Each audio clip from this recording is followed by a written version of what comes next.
নিষ্কাম কর্মের উদ্দেশ্য ঈশ্বর দর্শন। অন্তরে শোনা আছে, এখনো খবর পাও নাই, একটু মাটি চাপা আছে, যদি একবার সন্ধান পাও অন্য কাজ কমে যাবে। গৃহস্থের বউয়ের ছেলে হলে ছেলেটিকে নিয়েই থাকে, ওইটিকে নিয়েই নাড়াচাড়া, আর সংসারের কাজ শাশুড়ি করতে দেয় না। সকলের হাস্য।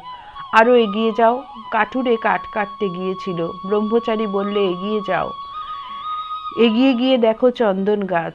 আবার কিছুদিন পরে ভাবলে তিনি এগিয়ে যেতে বলেছিলেন, চন্দন গাছ পর্যন্ত তো যেতে বলেন নাই। এগিয়ে গিয়ে দেখে রূপার খনি, আবার কিছুদিন পরে এগিয়ে গিয়ে দেখে সোনার খনি, তারপর কেবল হীরা মানিক, এইসব লয়ে একেবারে আন্ডিল হয়ে গেল। নিষ্কাম কর্ম করতে পারলে ঈশ্বরে ভালোবাসা হয়, ক্রমে তাঁর কৃপায় তাঁকে পাওয়া যায়, ঈশ্বরকে দেখা যায়, তাঁর সঙ্গে কথা কওয়া যায়, যেমন আমি তোমার সঙ্গে কথা করছি। সকলে নিঃশব্দ। জয় ঠাকুর।